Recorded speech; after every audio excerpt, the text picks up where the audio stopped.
Olá a todos que acompanham esse canal e também aqueles que estão aí pela primeira vez aqui. Esse é um primeiro vídeo de uma série que eu vou fazer a respeito da história dos sacrifícios de animais e de humanos na humanidade. Aqui a gente vai tratar de diversos assuntos. Esse trabalho fez com que eu fizesse aí mais ou menos uns 100 slides, então não dá para fazer tudo num só vídeo. E como a temática envolve uma ampla gama de assuntos, eu resolvi dividir aí em 5 partes, para não ficar vídeos muito longos, mas ao mesmo tempo a gente trabalhar os pontos mais importantes, pelo menos daquilo que eu gostaria de passar para vocês, tá? Começando então a pergunta inicial que me levou a fazer essa pesquisa, certo? Deixa eu só destacar aqui para vocês com esse recurso do PowerPoint, que assim fica mais fácil para vocês identificarem qual parte que eu estou lendo, né? Então é o seguinte, uma pergunta que sempre fiz foi o porquê de muitas civilizações antigas praticarem o chamado sacrifício dos com sangue. Aliás, as fontes e as referências eu vou deixar tudo no final da série, tá? Bom, será que é possível rastrear na história o caminho que levou os homens a praticarem até mesmo o odioso sacrifício humano? Vocês sabem que em pleno século XXI, isso aqui, certo? Ainda existe, infelizmente. Mas por que raios os seres humanos praticaram isso desde do seu processo, o início do seu processo civilizatório? Uma pergunta que eu fiz, pesquisei, cheguei a algumas conclusões e é essa a intenção deste vídeo, repassar essa ideia para vocês. Bom, na verdade, até mesmo na Bíblia, segue esse ideal de relação com a divindade mediado por sangue de animais puros, ao ponto de tal narrativa culminar no sacrifício supremo de um homem santo, a saber, Jesus Cristo. Na narrativa, perceba bem, deixa eu só deixar destacado aqui a imagem. Na narrativa dos antigos, principalmente aqueles que se abriram a fazer sacrifícios humanos, eles acreditavam que o sacrifício supremo era o sacrifício, obviamente, do ser humano. Até do ponto de vista biológico, nós aceitamos que o homem está no topo da cadeia alimentar. Então, ficaria mais fácil de entender o porquê que ele se representaria esse sacrifício supremo. Só que Cristo, na narrativa cristã, transcende isso porque ele é parte da Trindade. Isso, claro, dentro do cristianismo, não necessariamente no cristianismo primitivo. Essa diferenciação eu vou fazer porque eu estou apelando aqui a uma visão historiográfica, tá? E não puramente teológica. Mas a gente vai trabalhar com historiografia, com antropologia e com teologia e filosofia também, tá? Olha só. O fato é que o sacrifício de Jesus segue a lógica do ato ritual que se viu em todas as nações desde a antiguidade, pelo menos até onde já conhecemos. Porém, subverte a ordem, porquanto o ser alegadamente divino é quem se sacrifica, não o ser alegadamente criado, né? Isso aqui é fundamental. O cristianismo ele faz um processo de subversão da questão relativa aos sacrifícios. Essa inversão culmina numa sofisticada liturgia cultica que abre mão dos sacrifícios de bodes e carneiros e está além do sacrifício humano, por ser o supremo sacrifício não meramente do homem, mas de Deus, conforme a narrativa cristã, principalmente depois da admissão do conceito da Trindade. Até no arianismo isso já seria surpreendente, mas no conceito da Trindade ficou mais ainda. Não é estranho o poder deste apelo em converter povos bárbaros e pagãos. Vocês sabem que os povos bárbaros se submeteram à fé cristã, e não apenas o grande Império Romano. O que é de se surpreender, mas pelo fato de todos eles terem essa narrativa de sacrifício de animais, de rituais, que se relacionavam também, boa parte deles, com sacrifícios de humanos, de crianças, escravos, jovens e idosos, enfim. O apelo do cristianismo foi muito forte, na medida que eles entenderam que essa narrativa dizia que Deus mesmo tinha se sacrificado pela humanidade. Obviamente que eu não vou subestimar as más intenções, e eu sei que muitos povos bárbaros não tinham uma intenção pura, cristalinamente religiosa para se converter a Cristo, ou que Constantino, o imperador romano, quando se converteu, ele se converteu de fato. Isso aí é tudo cheio de muitas especulações, não tem como a gente saber efetivamente dessas intenções quando se refere a processos políticos. Mas certamente houve sinceridade de uma parte ou outra, e no final das contas, o cristianismo, enfim, de fato, prevaleceu sobre os bárbaros, tá? Claro que também existiam divindades míticas que morriam e ressuscitavam. No caso de Baal, os deuses da tempestade, os deuses da agricultura, geralmente tinha essa faceta. Ele morre e ressuscita num processo cíclico. Só que a inversão aqui, no cristianismo, se dá no fato de que a vítima é um homem divinizado que sangrou de verdade, sendo o supremo símbolo do resgate da humanidade, tornando vã, portanto, a morte de inocentes. Porque a narrativa cristã ela não é cíclica, ela é linear. E por ser linear, o sacrifício de Cristo ele só se dará uma vez e será uma vez por todas, como diz a teologia do livro de Hebreus. Não necessitando de que haja uma repetição desse processo. Isso é fundamentalmente importante para a gente fazer uma diferença entre a métrica de mitos pagãos e o mito, ou como queira dizer, a teologia cristã, tá? Vamos voltar um pouquinho agora a uma narrativa do ponto de vista historiográfico, né? Daquilo que é plausível na história. Então tenho esse pequeno gráfico aqui para a gente entender melhor esse ponto. Então, os primeiros seres humanos sobre a Terra, você tem aí o Homo erectus, tem essa datação.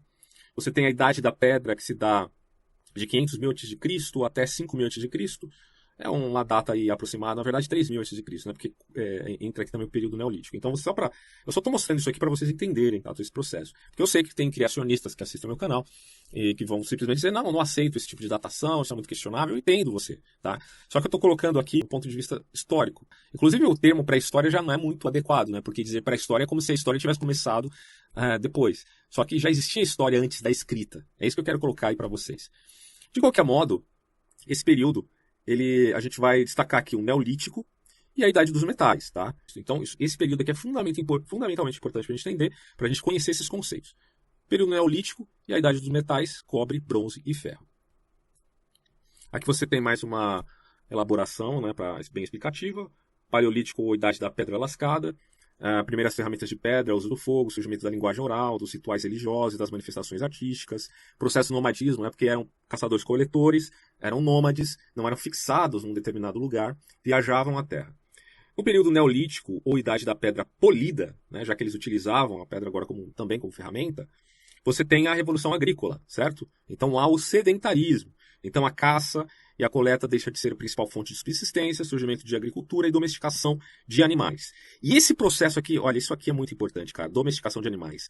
Porque dá o subsídio para posterior sacrifícios e rituais, certo? E a Idade dos Metais, que é a substituição dos instrumentos de pedra, de madeira e de osso por instrumentos feitos por metais, e aí o surgimento também de vigas, né? Isso aqui é só um resumo para você entender, para a gente ter esse arcabouço, porque a ênfase, lembremos, é sobre rituais de sacrifício, tá, dessa série. Bom, o que aconteceu ali na Revolução Neolítica, que a gente vai enfatizar tanto aqui? Deixa eu só voltar. Vamos lá. Descoberta da agricultura no Crescente Fértil, tá? Possibilitou o crescimento populacional, famílias, clãs, aldeias e cidades. Surgimento das primeiras cidades, divisão entre campo e cidade. E fabricava armas e utensílios de pedra polida. Beleza. Então, entendido isso, a gente já pode começar a enfatizar aquilo que deve ser posto nesse vídeo. Comecemos pelo animismo. O animismo é um apelo à essencialidade das coisas, confundida com a alma. Mas alma no sentido de vida, de ânimo, de respiração. Porém, quanto ao corpo, a vida estava no sangue, né? Havendo assim um vínculo estreito entre respiração e sangue. Tudo no animismo é vivo e dinâmico, não havendo uma clara distinção entre o mundo material e o mundo físico. Aquela ideia, por exemplo, de religiões afro-brasileiras, né? Por exemplo, o axé é um termo que não representa a música, como muita gente pensa, mas representa exatamente essa espécie de energia, se é que podemos falar dessa forma, envolto no mundo. Bom, talvez possamos afirmar que o animismo foi, por assim dizer, um protótipo do panteísmo e do politeísmo. Esses dois são visões de mundo mais sofisticadas e ordenadas do ponto de vista narrativo.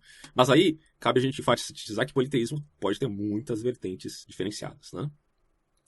Veja que o animismo não atribui ânima apenas aos seres, ao reino mineral, vegetal, animal e racional, mas também até mesmo a conceitos abstratos como nomes e palavras, pensamento mágico, cantigas, orações, passes, amuletos, cabala, feitiço, tudo isso, meus caros, tem a ver com o processo de dar vida às coisas. Né? Ou morte, em muitos casos, né? A famigerada magia negra.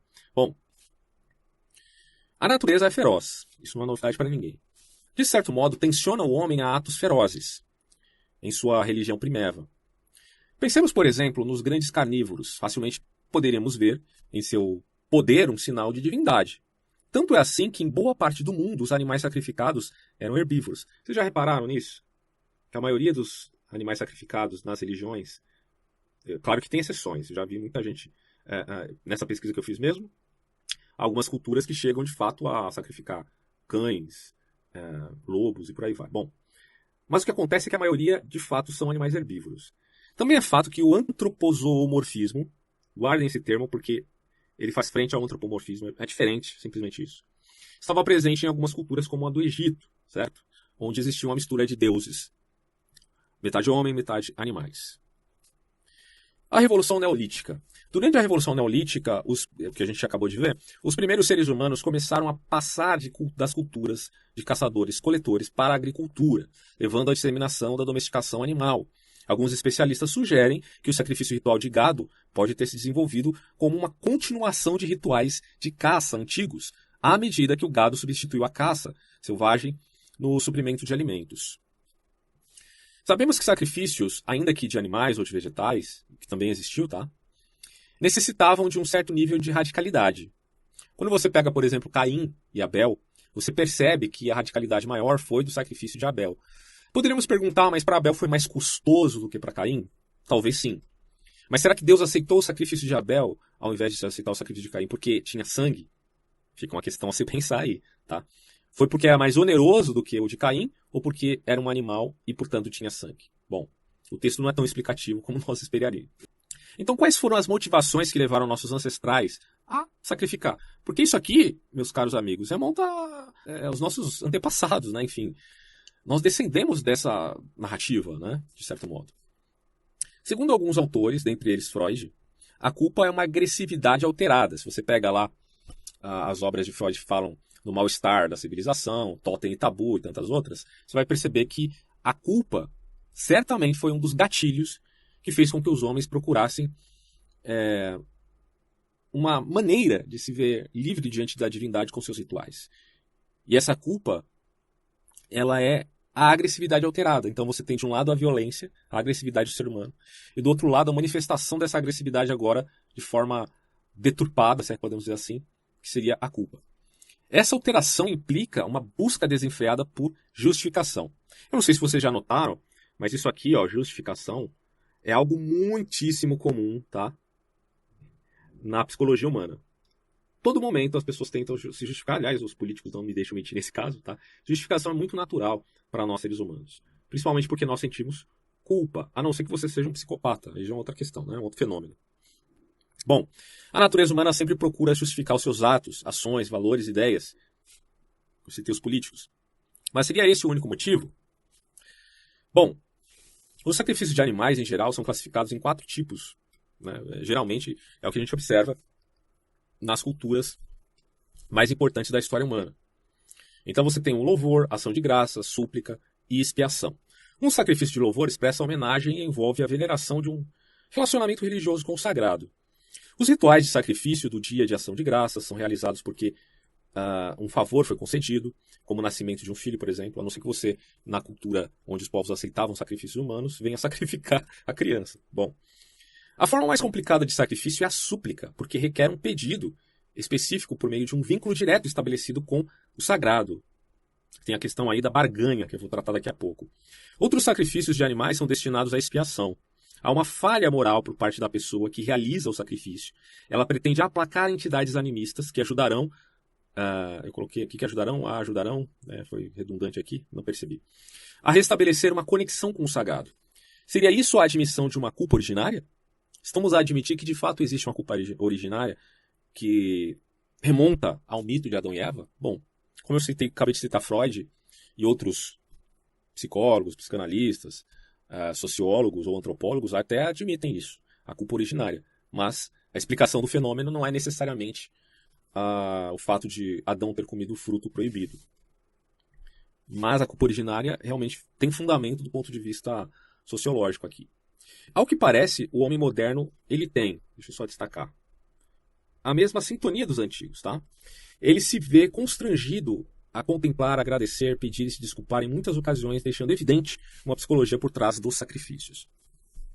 Quanto aos rituais, sacrifícios animais. O derramamento de sangue de animais em um altar remonta ao termo latino sacrificium, que significa santificar, consagrar, separar. Estabelece um elo entre sangue e uma abertura para o sagrado. Então, santo, sagrado e sacrifício são termos muito próximos. Tá? Isso aqui é a religião na antiguidade.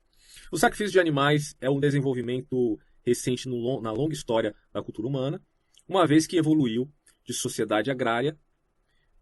Isso aqui ocorreu, na verdade, por influência do Egito. Ponto. Eu coloquei vírgula aqui, mas é ponto. Esse desenvolvimento afroasiático, mais tarde, causou impacto na cultura greco-romana e as atividades rituais de derramar sangue de animal nos altares continua ainda nos dias de hoje. Então, por exemplo, no Egito você tinha essa coisa do sacrifício de animais. A gente ainda vai falar mais sobre o Egito, de como eles poderiam admitir, de certo modo, o sacrifício humano. Mas os sacrifícios de animais, de fato, existiam. Uma oferta não é senão sinônimo de presente. Essa ação evoca um relacionamento sagrado. O sacrifício de animais foi descrito como um meio de subornar ou propiciar entidades cósmicas ou um ser supremo. Em outras palavras, aqui, ó, barganha. Alguns interpretaram essa prática ritual como barganha, uma transação comercial sem significado moral necessário, destinada a influenciar entidades não discerníveis, apresentando um caráter um tanto utilitário. De um lado, os sacrifícios eles não são necessariamente utilitários, mas de outro são. Isso é bem interessante de se fazer uma análise da psicologia humana. Você tem aqui uma imagem grega que eles também praticavam o sacrifício de animais. Aqui você já tem o radicalismo do sacrifício. Isso aqui, tomem nota, a gente vai ver bastante quando falarmos aí dos maias, incas e astecas, principalmente dos astecas, tá? Cara, é terrível você pensar que durante séculos isso aqui aconteceu na Mesoamérica. Vamos lá. Vou diminuir aqui. Agora falando um pouquinho sobre sacrifício humano. Temos aqui a execução capital de um ser humano, por motivos cerimoniais, como parte de algum culto religioso. Essa prática era generalizada nas antigas culturas, mesmo naquelas que já tinham ultrapassado o nível da selvageria. De modo geral, pode-se dizer que a motivação básica para esse ato era o temor aos deuses ou a poderes desconhecidos. A mentalidade envolvida era que sacrificar um ser humano fosse uma espécie de, tome nota, sacrifício supremo. Essa era a ideia. Que poderia esperar o resultado máximo. Mas é aquilo que eu falo para vocês, né? Se realmente sacrifício humano desse algum poder para alguém, certamente os astecas eles seriam, sem dúvida nenhuma, não tenha dúvida disso, a maior potência do planeta Terra. Só que é uma civilização que nem existe mais, né? Bom, que poderia esperar o resultado máximo, enfim. Na maioria dos casos, tais sacrifícios eram feitos sob a hipótese de que beneficiavam a comunidade inteira, pelo que eram vistos ou como um serviço prestado por aqueles que eram forçados a tal situação, ou que se apresentassem voluntariamente como vítimas. E isso aqui acontecia bastante também, tá? Muitas pessoas se voluntariavam para serem sacrificadas porque acreditavam de fato naquela narrativa do sacrifício humano como um bem supremo, não só social, mas também pessoal. Um indivíduo assim, sacrificado, pelo menos em algumas culturas, poderia esperar encontrar um favor todo especial da parte dos deuses ou das forças cósmicas. Ou então, no caso dos pais que sacrificavam os seus filhos, pensava-se, essa aqui é até uma passagem do Champlin tratando sobre o tema, pensava-se que os genitores haviam realizado um nobre serviço, né, cometendo filicídio, que só podia ficar no aguardo da recompensa correspondente. Aliás, existe uma disputa entre arqueólogos se, por exemplo, em Canaã, que a gente vai falar muito dos fenícios aqui, mas se em Canaã realmente fizeram muitos sacrifícios de crianças, como é relatado pelos seus inimigos, principalmente nos relatos romanos, ou se o que acontecia era mera mortalidade infantil, de muitas crianças simplesmente morrerem, porque o índice de mortalidade infantil sempre foi altíssimo na Antiguidade, na Idade Média. Mas a gente entende, até pela pesquisa que fiz, que realmente esses sacrifícios aconteciam, infelizmente. Bom, o propósito do ato era aplacar os deuses, evitando assim as pragas. Imagina no período da... Claro que aí na Peste Negra a gente está falando do século XIII ali mais ou menos, né? E ali já imperava o cristianismo. Mas imagina de certas doenças territoriais que se manifestavam e que eles tentavam aplacar justamente com o sacrifício supremo. Ou pondo fim às mesmas, prevenir contra o fracasso das colheitas, invocar chuvas, garantir vitória nas batalhas. Quer dizer, qualquer motivo do ponto de vista coletivo era motivo para você matar um animal ou sacrificar uma pessoa. Conseguir curas, fazer expiação pelos pecados da comunidade. E isso aqui eu achei muito interessante, por isso que eu destaquei, né? Enviar um mensageiro, né, a alma liberta do corpo físico, aos deuses, né? Para que esse mensageiro, que é uma vez morto, sacrificado, interceda junto aos deuses. E aí é dito, comungar com os deuses mediante a ingestão de carne humana. Que muitos povos, o canibalismo, né, que muitos povos antigos pensavam ser a residência de algum deus. Obter riquezas ou favores da parte dos poderes divinos, ou finalmente, a grosso modo, evitar catástrofes e agradar aos deuses que haveriam de reconhecer a grande natureza do sacrifício efetuado. Né? Os deuses seriam piedade porque reconheceriam que aquele sacrifício custou muito para quem o fez. Essa aqui é a região de Göbekli Tepe. E você percebe que essa determinada ordem de pedras, ela é muito parecida com o Stone Range, que eu já vou mostrar para vocês daqui a pouco também. Mas isso aqui, gente, provavelmente, é o que a gente vai ler aqui na citação, foram encontrados ali crânios que podem remontar a possíveis sacrifícios. Olha só. Crânios de quase 11 mil anos foram descobertos com estranhos entalhes nos sítios arqueológicos de Göbekli Tepe, ao sudeste da Turquia, próximo à fronteira com a Síria. O assentamento do Neolítico pré-cerâmico, aliás, foi datado por volta do ano 9000 a 10.000 a.C. Há também restos de casas menores do Neolítico pré-cerâmico B, tem o pré-cerâmico A e o pré-cerâmico B, que esse aqui dataria de 7.500 a 6.000 a.C. Seria este o berço dos deuses? É o que geralmente o pessoal se pergunta quando faz essa variação desse território, que é antiquíssimo, né? Isso aqui é mais antigo do que os sumérios, para você ter uma ideia. Aliás, muitos dizem que houveram civilizações antes dos sumérios, né? Impressionante. Vamos lá. Aqui você tem o Stone Range. Então, erguido em algum momento da Idade do Bronze, época que começou no ano 3000 a.C., o Stone Range é um alinhamento megalítico localizado no sul da Inglaterra. O uso do círculo de pedras ainda é um mistério para os historiadores, porém, já foram encontrados ali fósseis humanos também, certo? Alguns dizem que esses fósseis, que o morto já foi trazido morto, outros dizem que pode ser que ocorreu sacrifício, ninguém sabe ao certo. Mas eu queria que vocês notassem o tamanho dessas pedras, porque a gente há de reconhecer que não existiam tratores no ano 3000 a.C., tá? Caminhões e por aí vai. Então, olha só, o tamanho das pessoas por tamanho da rocha. É impressionante isso aqui, né? Quantas pessoas precisaram para levar essas pedras até esse local? Será que já tinha a tecnologia nesse território ali da roda? Não sabemos. Mas acontece que isso aí faz aproximadamente 3.000 anos e foi encontrado fósseis também. Tem outra imagem aqui, para vocês terem uma ideia mais clara de como era. Aí, ó. Tem uma forma meio circular. Bom, algumas ocasiões de sacrifício humano encontradas em várias culturas, em vários continentes, incluem. Então você tem, primeiro, sacrifício humano para acompanhar a dedicação de um novo templo ou ponte. Segundo, sacrifício de pessoas com a morte de um rei, sumo sacerdote ou grande líder. Os sacrificados deveriam servir ou acompanhar o líder falecido na próxima vida. Isso aqui acontece muito entre os egípcios e os sumérios. Terceiro, sacrifício humano em tempos de desastre natural. Secas, terremotos, erupções vulcânicas, etc., foram vistas como um sinal de raiva ou desagrado das divindades, e os sacrifícios deveriam diminuir a ira dos deuses. Isso aconteceu também muito em Creta. A gente vai ver aqui, eu tenho alguns mapas para a gente se situar melhor e entender todo esse processo. Esses crânios aqui, ó, foram encontrados na China, tá? Então na China também tinha sacrifícios humanos. A gente vai tratar de várias nações aqui. O sacrifício de animais é, portanto, a matança ritual de um animal como parte de uma religião. É praticado por adeptos de muitas religiões como um meio de apaziguar um deus ou deuses ou mudar o curso da natureza. Também desempenhava uma função social ou econômica naquelas culturas em que as porções comestíveis do animal eram distribuídas entre aqueles que participavam do sacrifício pelo consumo. O sacrifício de animais apareceu em quase todas as culturas dos hebreus, gregos, romanos, particularmente na cerimônia de purificação, egípcios, por exemplo, no culto de Apis, e dos astecas aos iorubás.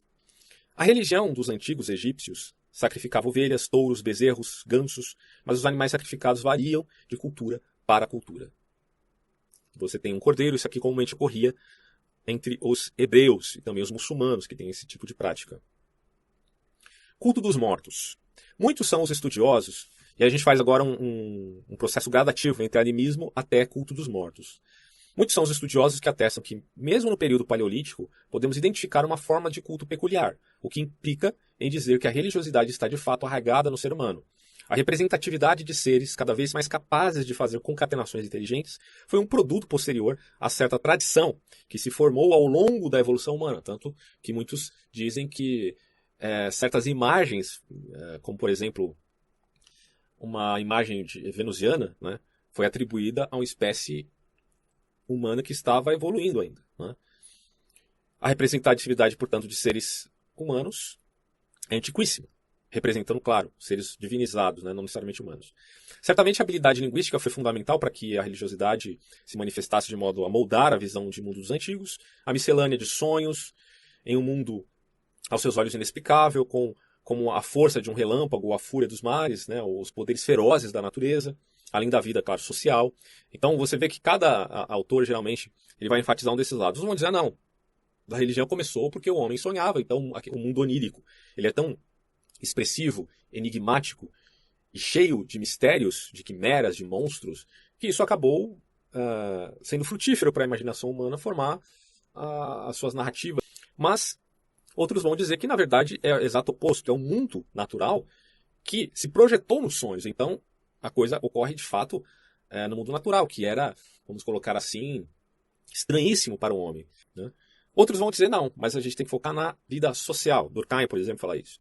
A vida social que provocou no homem a gestão religiosa, né? Outros vão dizer que foi o confronto com a morte, né? Diante do confronto com a morte, você tem uma pulsão de niilismo muito forte. Isso pode ter sobrepuxado você para um pensamento mais voltado à contemplação do que é vivo e do que é morto, da religiosidade em si. Mas, sobretudo, outros vão dizer que foi apenas uma herança evolutiva.